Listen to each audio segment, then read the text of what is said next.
Tai sveiki visi, aš esu Tomas ir čia yra pirmasis Entrepreneurship DNA tyrimo epizodas. Turime labai svarbų ir įdomų svečią. Šiandien svečias yra Audrius Lučiūnas, yra UAB Mezus bendrasavininkas, UAB Boring Investments įkūrėjas, UAB Nine Line įkūrėjas, turbūt svarbiausia Peiseros bendraįkūrėjas. Ir Paysera lygtais šiais metais švenčia 20-ąjį savo gimtadienį, jei neklystu, tai sveikinu. Taip. Ir jo, dar daug visokių įmonių savininkas, bendrasavininkas, mentorius, konsultantas Audrius. Tai sveiki, Audriau, gal nieko nelaukime ir pradėkime, ar galėtumėte trumpai prisistatyti ir pristatyti savo veiklą. Labas, esu Audrius. Kiek viską pravardinai apie mane, tai daug, pats nežinau kai kurių dalykų, kad tiek daug viską darau, tai taip, tai esu entrepreneris. Entrepreneris yra tas, kuris iš esmės startuoja verslus, ne, juos augina tam tikrą laiką. Bet entreprenerio požymis tai yra iš esmės išvelgti galimybės rinkoje ir tas galimybės išnaudoti.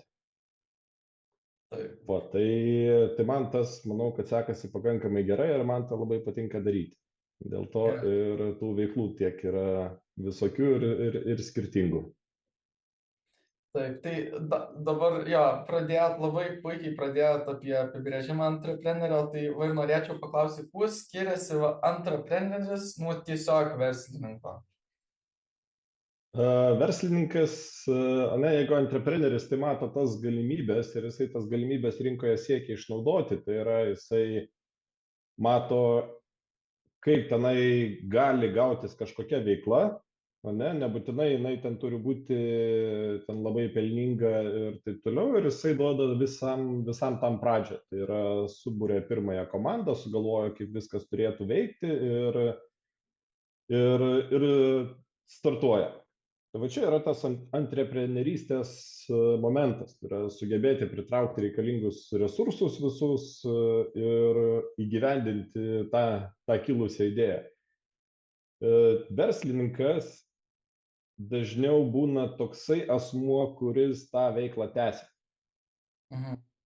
Labai geras atsakymas. Pas antrepreneriai dažnai būna tie startuolių įkūrėjai, kur dar net nėra verslo, neaišku, iš ko įmonė uždirbs, bet jie ten kažką lipdo daro, kad visa veikla užsikurtų ir po kažkiek metų iš to gautųsi verslas. Tas verslas iš esmės prasideda tuomet, kai prasideda uždarbis. Kol nėra uždarbio, tai dar ne verslas, dėl to taip ir sakyti, kad kažkas yra verslininkas, kai įmonė neuždirba, tai būtų sunku įvadinti verslininku. Galima galbūt sakyti, kad jis yra antrepreneris po tam tikro laiko, kai vis dar verslas neuždirba, gal jau reikėtų perjunginėti į pavadinimą loseris ir tą verslą, kad galbūt verslą kabutėse jau reikėtų uždarinėti. Bet antreprenerystė yra iš esmės nuo tos kilusios idėjos iki tada, kai ta įmonė pradeda uždirbti pinigus. Tai yra ta fazė gali labai greitai praeiti, bet matom iš istorijos yra startuolių, kurie 5 metus neuždirba, ir visą laiką auga, užiminėja rinką iš investuotojų pinigų. Bet verslininkas, jisai labai puikiai moka veiklą tęsti. Antrepreneris, jisai moka tą veiklą užkurti nuo nulio, nuo idėjos.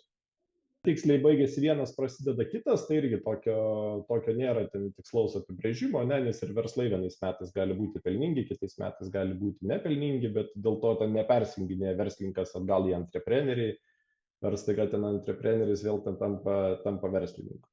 Yra daugiau apie tas tokias įmonės gyvavimo fazes. Su tuo labiau sieti reikėtų. Tai irgi dabar panašus klausimas, tai kaip atsakytumėte, ar antrepreneriu yra gimstama ar išmokstama būti?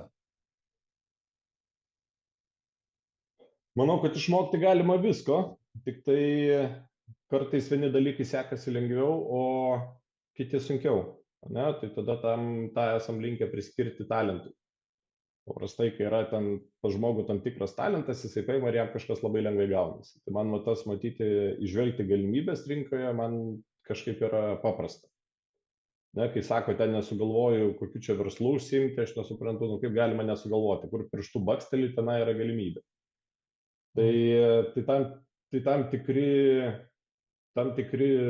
tie tokie įgimti įgūdžiai gali būti, bet iš esmės manau, kad to galima ir išmokti tiesiog pasiėmus paprastus skaičius, analizuojant rinką ir susiskaičiavus skaičiuoklėje, susidėjus duomenis, kiek yra klientų, koks yra poreikis, kokie yra trendai kylantis ir visokius tokius dalykus, ir lygiai taip pat gali išvelgti galimybę.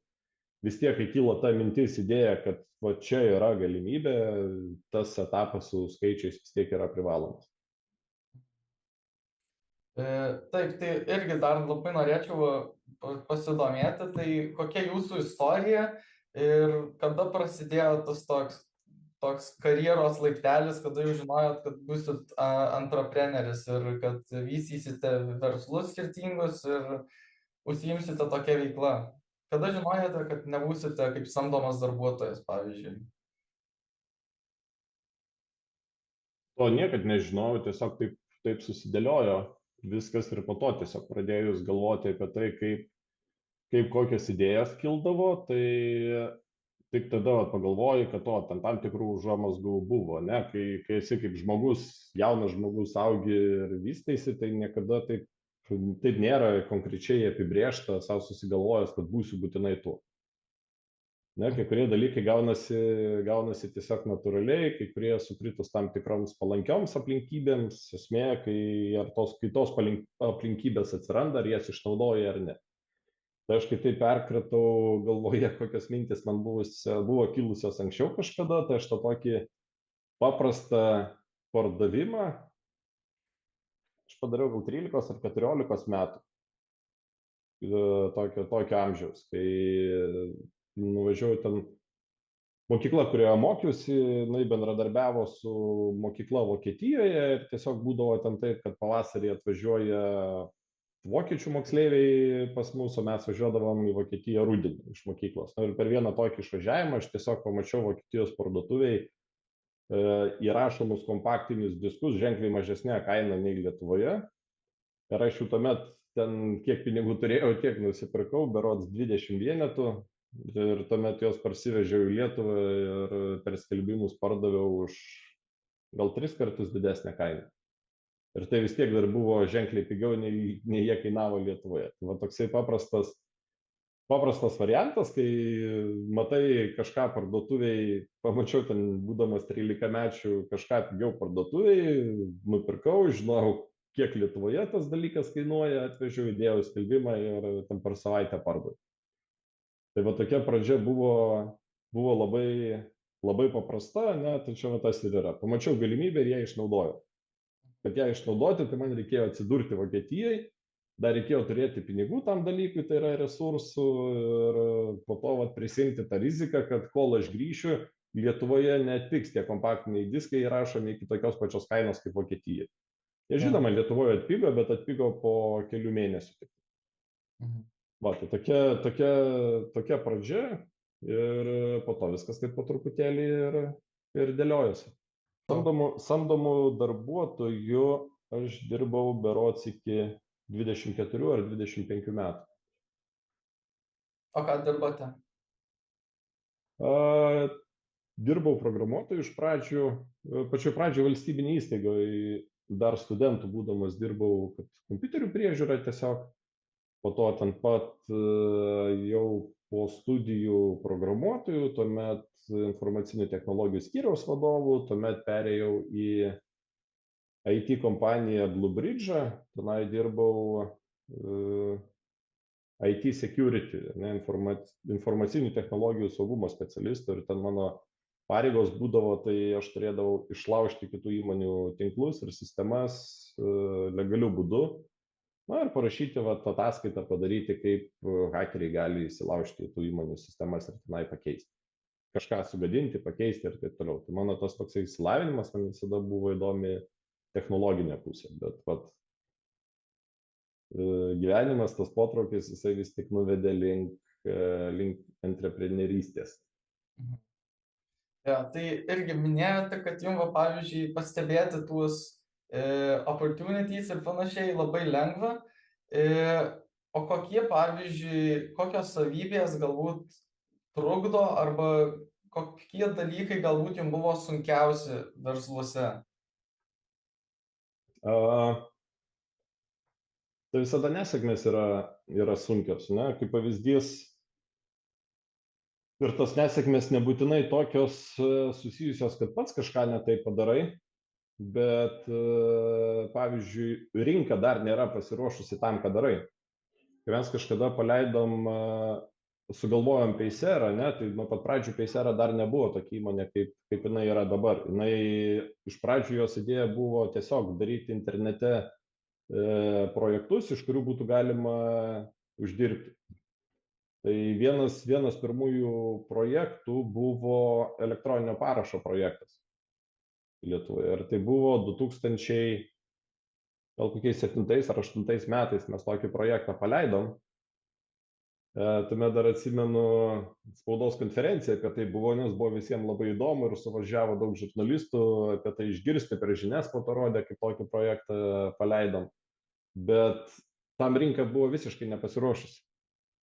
Šiandien yra 24 metai ir dar elektroninis parašas, kai kam yra naujiena. Nors nuo to laiko praėjo iš esmės beveik 20 metų.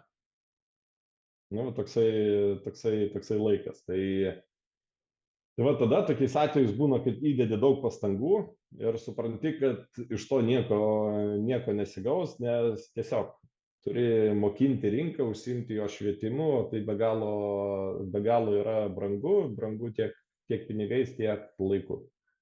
Ir kadangi kuriant verslą resursai yra vis tiek riboti, ir tuo metu dar investavimas į startuolius nebuvo toks populiarus, toks masinis dalykas kaip dabar, tai tuomet supranti, kad tą projektą reikės tiesiog uždaryti. Va, tai tokie galbūt tokie atvejai sudėtingesni ir skaudesni, nes kai tai įdedi daug pastangų ir po to nieko iš to tokio nesigauna tvirto, tai taip, geriau būčiau aną daręs, ne? Bet ilgainiui prie tokių dalykų pripranti ir kad ta tokia nesėkmė, ne, arba nepakankamas rinkos įvertinimas, jisai tampa norma, ne? Nes jeigu yra žmonės, kurie kuria vieną verslą visam gyvenimui, yra žmonės, kuriems verslas tai yra kaip naujas kinas, ne kaip naują filmą pažiūrėti. Atsirado, pažiūrėjai, pamatėjai, viskas gerai, aišku, dabar kada čia kitą rodys. Taip. Tai va, kodėl entrepreneriui yra labai būtina failinti ir suklysti? Tai tas toksai užlipimas ant greblių, jisai padeda suvokti tam tikrus dalykus. Čia ne taip senai pradėjom su vieną projektą daryti metų pradžioje. Jį paleisti kainavo apie 40 000 eurų. Ir grąža iš jo šiandien dienai yra 1000 eurų per mėnesį. Ne, tai va toksai skaičius. Tai ir ten beveik niekas nejuda. Bet tas toksai projektas toje srityje, kurioje aš nesigaudau, man iš tiesų atvėrė akis į tam tikrus dalykus ir šalia to aš paleidau kitą projektą toje pačioje sferoje, toje pačioje nišoje, kuriam sekasi daug geriau. Tai va tas feilinimas yra jisai supratimas apie tai, kaip kas veikia ir kaip ką reikia daryti. Ir kartais gali ten bandyti susirasti specialistą, su kuriuo galėtum pasikonsultuoti ir taip toliau. Tai va su tuo projektu buvo specialistai, kurie galėjo pakonsultuoti ir taip toliau. Ir vis tiek tenai buvo, dar negaliu sakyti, kad nesėkmė, projektas neuždarytas dar, bet kad tai buvo toksai su to, ko buvo tikėtasi ir kas gavosi, tai yra lūkesčių nesutapimas visiškas. Tai dėl to tokio nežinojimo. Tai tas feilinimas, jisai padeda suprasti, kas ir kaip veikia ir kur ir ką reikia daryti kitaip, kad po to pasisektų. Tai feilinimas, jisai nėra, kad viskas, feilinam, čia pasaulio pabaiga ir dabar viskas. užsidarom, kažkur ten miške apsigyvenam, nuo pasaulio pasislepiam ir tiek. Ne, feilinimas tai yra, vat, į tą reikia žiūrėti, kad ką padariau ne taip, ko pritrūko, ko aš nesupratau. Šitas pavyzdys yra visiškai šviežias, nu gerai, 40 000 eurų, nu tai yra pinigai, ne? Pinigai yra tas resursas, kurį galima atstatyti. Na, bet vat, laikas tam dalykui skirtas, tai yra resursas, kurio negali atstatyti. Tai yra vienintelis resursas, kuris neatsistato laikas. Nu, tai va, ten labiau tokiais atvejais turėtų būti gaila laiko, kad iš karto nesupratau, nežinojau, kaip daryti, nei kad tam išleistų pinigų. Tai feilinimas ir kuo greičiau feilini, tuo mažiau laiko reikia suprasti, kas kaip veikia, ką reikia daryti kitaip. Dėl to yra svarbu feilinti. Tai nėra taip, kad tai nereiškia, kad turiu daryti dabar, kad čia feilinčiau. Ne, pasidariau planą, feilų planą pasidariau. Ne, darai planą, kaip laimėsi, ne, bet iš to po to ten gaunasi feilai ir pagal tai tą planą koreguoji. Yeah. Tai čia irgi turbūt į temą, tai ar galite papasakoti, kokia iš tikrųjų yra realybė būti sėkmingu antrepreneriu? Gal kai kurie galvoja, kad kaip tik laisviau laiko, gal kai kurie galvoja, kad visą laiką turi verslams skirti. Kokia iš tikrųjų yra realybė jūsų atveju? Tai čia pirmą apsibrėžti reikėtų, ką laikom sėkme. Na, tai jeigu sieki verslo, kuris uždirbtų pinigus ir ten iš tų pinigų galėtum keliauti, po to ten, pavyzdžiui, visą likusį gyvenimą, tai yra viena galima laikyti sėkme, kai vieną tokį verslą sukuri, bet jeigu jauti gyvenimo džiaugsmą iš to, kad visą laiką matai tas galimybės ir vis jas išnaudoji ir matai, kaip tai išnaudoti gaunasi, tai tada visiškai kitaip ta sėkmė atrodo. Tai va čia toks klausimas be labai aiškus konkretaus atsakymo, to pradėti jį reikėtų nuo to, ko iš gyvenimo nori. Nes jeigu nori gyvenime keliauti, tai tau nebūtina tapti verslininku ar antrepreneriu. Ypač kai antrepreneriai, jie dažniausiai neturi pinigų dėl tos priežasties, kad jie vis kažką naujo pradeda ir visus pinigus ten išleidžia. Ne, jie tampa ten patys savo tų idėjų finansuotojais ir jie ką uždirba, pas juos eina ten didelė dalis uždarbio. Ką iš kitų iš vieno verslo gauna, kitur tos pinigus išleidžia. Bet jeigu yra noras ten keliauti po pasaulį, tai nebūtina būti antrepreneriu arba verslininku. Ne? Gali įsidarbinti lėktuvų palydovų ir kiekvieną dieną būsi vis kitoj šaly ir turėsi vakarus laisvus ar ten dienas tarp skrydžių, kur galėsi tą šalį apžiūrėti.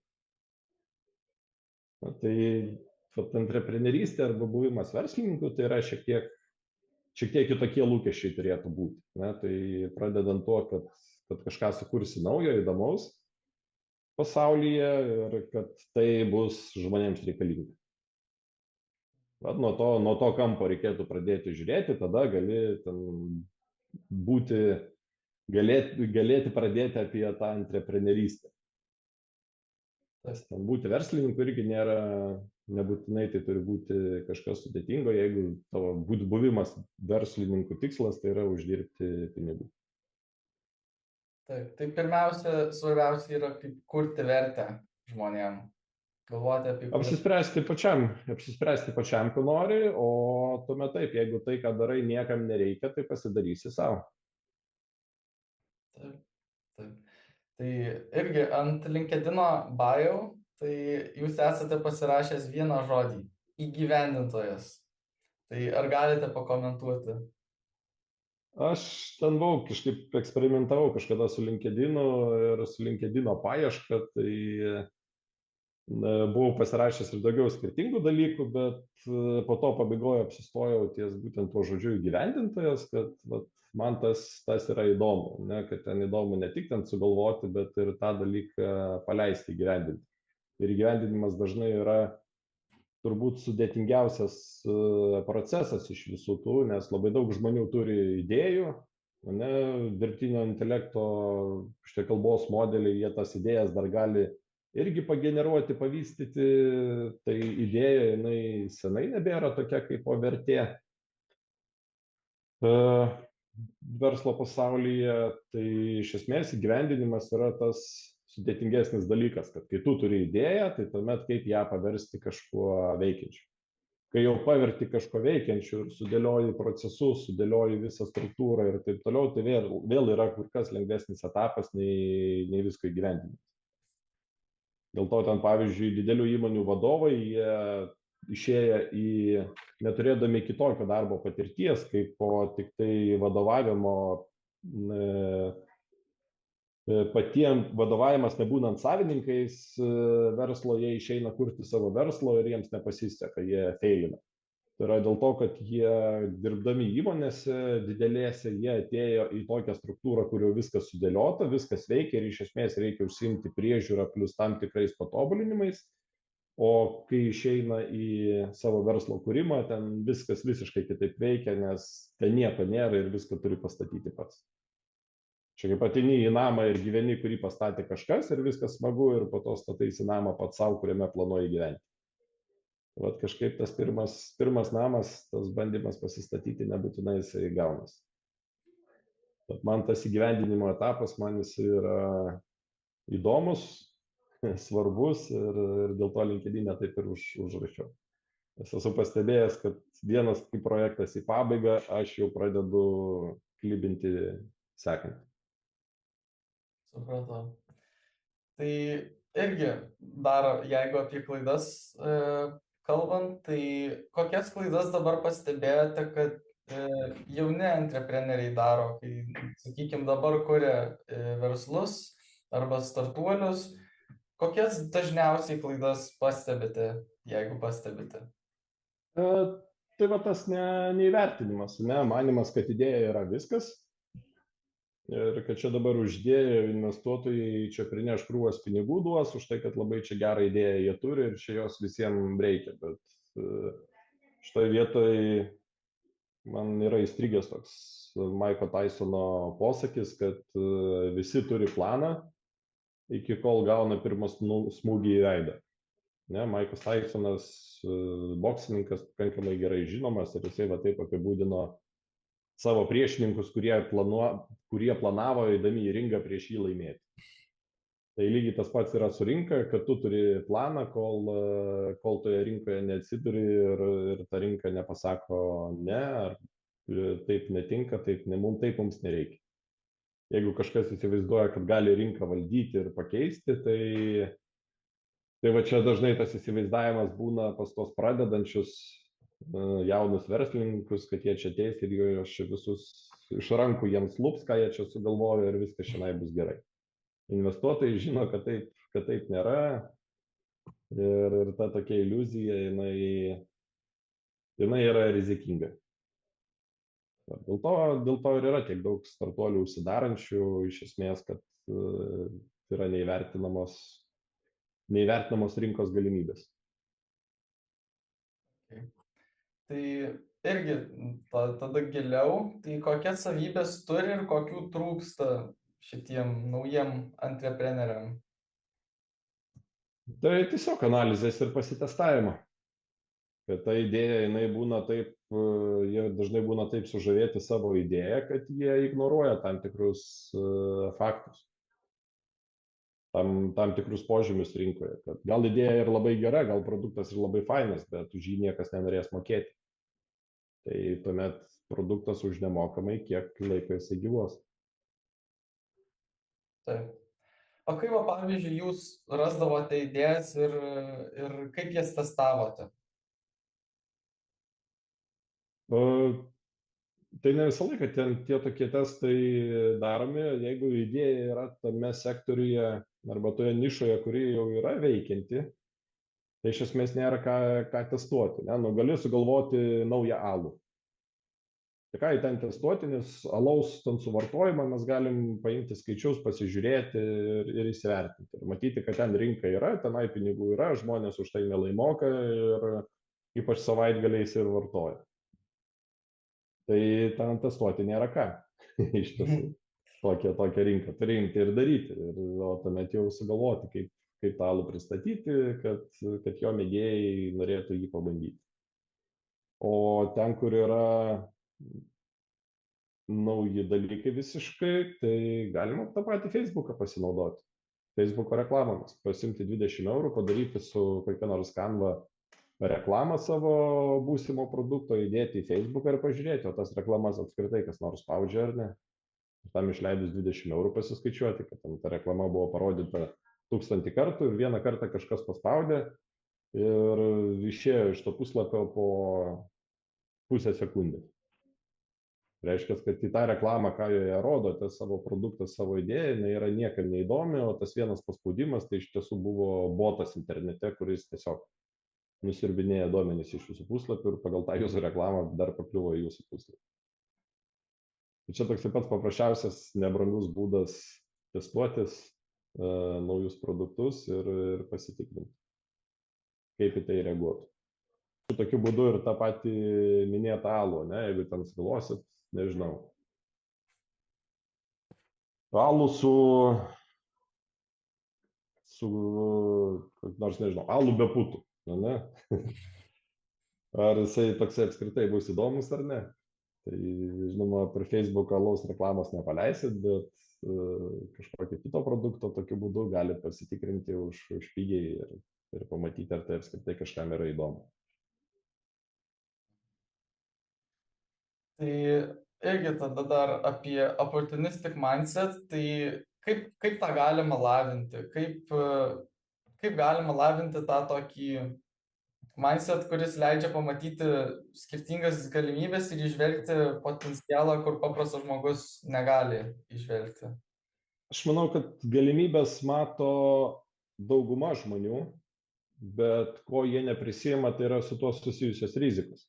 Dėl to ir yra tas atvejis, kad yra labai daug žmonių turinčių idėjų ir manančių, kad tos idėjos jų kažko vertos ir gal čia kažkas už tą idėją ten ją įgyvendins ir dar gal net už tai primokės, su iš tiesų norinčių prisimti tą riziką ir pabandyti.